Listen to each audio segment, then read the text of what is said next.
पिंपरी चिंचवडची ओळख ही आज केवळ महाराष्ट्रातील नव्हे तर देशातील सर्वात वेगाने विकसित होणाऱ्या औद्योगिक शहरांपैकी एक आहे।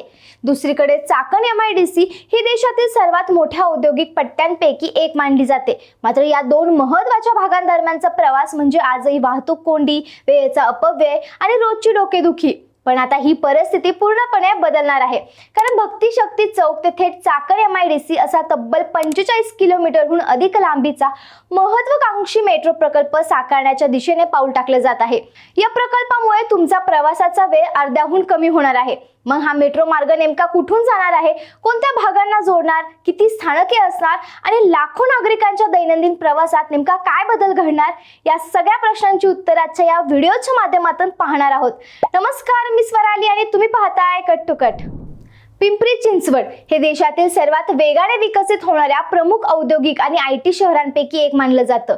या शहरात सध्याच्या घडीला दापोडी ते पिंपरी या मार्गावर मेट्रो सेवा पूर्ण क्षमतेने धावत आहे। या मूळ मार्गाचा निगडीतील भक्ती शक्ती समूह शिल्प चौकापर्यंत विस्तार करण्याचे 4.519 किलोमीटरचे काम सध्या अत्यंत वेगाने सुरू आहे। या पहिल्या टप्प्यानंतर निगडी ते थेट चाकण असा दुसऱ्या टप्प्यातील मेट्रोचा आराखडा तयार करण्यात आला होता। मात्र परिसराचा वाढता आणि भविष्यातील प्रवाशांची प्रचंड गरज लक्षात घेऊन यामध्ये काही महत्त्वपूर्ण सुधारणा करण्याचे निर्देश देण्यात आले होते। त्यानुसार महामेट्रोने आता अधिक व्यापक आणि सविस्तर प्रकल्प अहवाल म्हणजेच DPR तयार केला असून महामेट्रोचे व्यवस्थापकीय संचालक श्रावण हर्डीकर यांनी शहराच्या लोकप्रतिनिधींसमोर या नव्या आराखड्याचे अधिकृत सादरीकरण केले आहे। आता आपण हा नवा मेट्रो मार्ग नेमका कसा असेल ते समजून घेऊया। तर या प्रवासाची सुरुवात निगडी येथील भक्ती शक्ती समूह शिल्प चौकातून होणार आहे। तिथून निघाल्यानंतर ही मेट्रो निगडीतील ट्रान्सपोर्ट नगर आणि गणेश नगर मार्गे मुकाई चौकात पोहोचेल। मुकाई चौक हा वेगाने वाढणारा भाग असल्यामुळे तिथून पुढे रावेत, पुनावळे, ताथवडे गाव आणि ताथवडे असा प्रवास करत ही मार्गिका भूमकर चौकात येईल। त्यानंतर भुजबळ चौक पार करून ही मेट्रो थेट वाकड परिसरात दाखल होईल। वाकडमध्ये आल्यानंतर या मेट्रो मार्गाचा एक सर्वात मोठा फायदा प्रवाशांना मिळणार आहे, कारण वाकड येथे हिंजवडी ते शिवाजीनगर या दुसऱ्या मेट्रो मार्गाचे स्थानक आहे। त्यामुळे चाकण किंवा निगडीहून येणारे प्रवासी वाकड येथे मेट्रो बदलून थेट हिंजवडी IT पार्क मध्ये किंवा पुण्यातील शिवाजीनगर भागात जाऊ शकतील। यामुळे IT कर्मचाऱ्यांचा प्रवासाचा वेळ वाचेल। वाकडचा हा महत्त्वाचा टप्पा पार केल्यानंतर मेट्रोचा प्रवास शहराच्या अंतर्गत भागांकडे सुरू होईल। वाकडवरून पुढे निघून ही मेट्रो विशाल नगर कॉर्नर, कोकणे चौक, पिंपळे सौदागर आणि पिंपळे गुरव या दाट लोकवस्तीच्या भागातून जाईल। त्यानंतर नाशिक फाटा आणि संत तुकाराम नगर मार्गाने ती वल्लभ नगरला जोडली जाईल। नाशिक फाटा येथेही प्रवाशांना जुन्या मेट्रो मार्गावर जोडण्यासाठी जोडणी उपलब्ध असणार आहे। वल्लभ नगर वरून पुढे जात ही मार्गिका गौरी माथा चौक, सेंचुरी, एनका कॉर्नर, लांडेवाडी, भोसरी गाव आणि भोसरी सेक्टर 1 या भागातून धावेल। भोसरी हा पिंपरी चिंचवडचा मुख्य औद्योगिक भाग मानला जातो। त्यामुळे भोसरी MIDC, वखार महामंडळ गोदाम चौक आणि PIEC या भागांना कव्हर करत ही मेट्रो मोशीतील भारत माता चौकापर्यंत पोहोचेल। मोशीचा टप्पा पार केल्यानंतर ही मेट्रो थेट चाकणच्या औद्योगिक पट्ट्यांमध्ये प्रवेश करेल। मोशीवरून पुढे जात चिंबरी फाटा, बर्गे वस्ती, कुरळी, आळंदी फाटा आणि नाणेकरवाडी असा टप्प्याटप्प्याने प्रवास करत ही मार्गिका थेट चाकण शहराच्या मुख्य हद्दीपर्यंत पोहोचेल। अशा प्रकारे निगडी ते चाकण हा संपूर्ण औद्योगिक आणि निवासी पट्टा या एकाच मेट्रो मार्गाने जोडला जाणार आहे। आता इतका भव्य आणि लांब मार्ग म्हटल्यावर त्यावर स्थानकेही तितकीच जास्त असणार आहेत। या सुधारित आराखड्यानुसार या संपूर्ण मार्गाची लांबी ही 45.295 किलोमीटर इतकी असणार आहे। या संपूर्ण अंतरात तब्बल 34 अत्याधुनिक मेट्रो स्थानके उभारली जातील। स्थानिक नागरिकांची गरज ओळखून या नव्या आराखड्यात लांडेवाडी, भोसरी गाव आणि भोसरी सेक्टर 1 या 3 नवीन स्थानकाचा समावेश करण्यात आला आहे।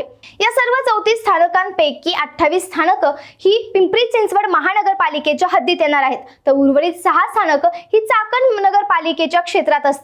आता एवढा मोठा प्रकल्प उभा करायचा म्हणजे त्यासाठी निधीही तितकाच भव्य लागणार आहे। महामेट्रोने दिलेल्या माहितीनुसार या संपूर्ण मेट्रो प्रकल्पासाठी तब्बल 12,937 कोटी 23 लाख रुपयांचा खर्च अपेक्षित धरण्यात आला आहे। या प्रकल्पाची आखणी केवळ रुळांवरून मेट्रो धावण्यापुरती मर्यादित नाही, तर सार्वजनिक वाहतूक अधिक सुलभ करण्यासाठी 4 मुख्य ठिकाणी मल्टी मॉडल ट्रान्सपोर्ट हब बनवले जाणार आहेत. भक्तिशक्ती चौक, भुजबळ चौक, वल्लभनगर आणि मोशी या 4 प्रमुख ठिकाणी हे हब तयार होतील. याचा थेट फायदा असा होईल की मेट्रोतून उतरल्या प्रवाशांना बस, रिक्षा किंवा इतर खासगी वाहनं एकाच छताखाली मिळतील, ज्यामुळे प्रवाशांची धावपळ पूर्णपणे थांबेल.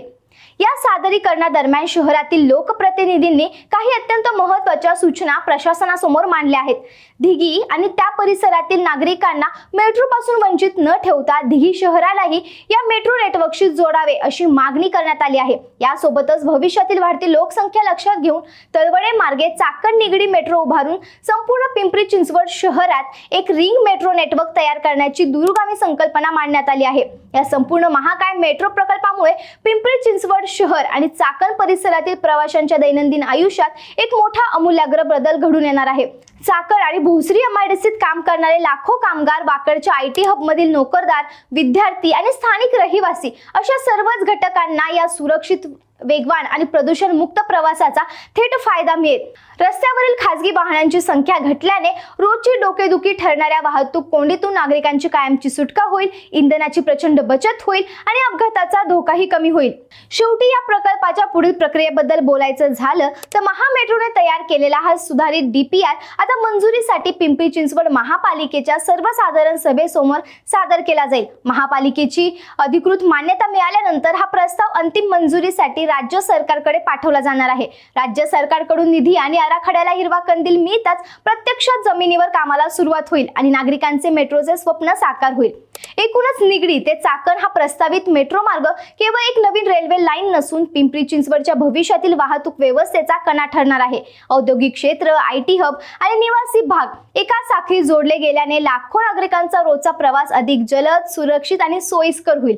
आता या महत्त्वाकांक्षी प्रकल्पाला प्रशासनाची अंतिम मंजुरी कधी मिळते आणि प्रत्यक्ष कामाला कधी सुरुवात होते याकडे संपूर्ण शहराचं लक्ष लागलं आहे.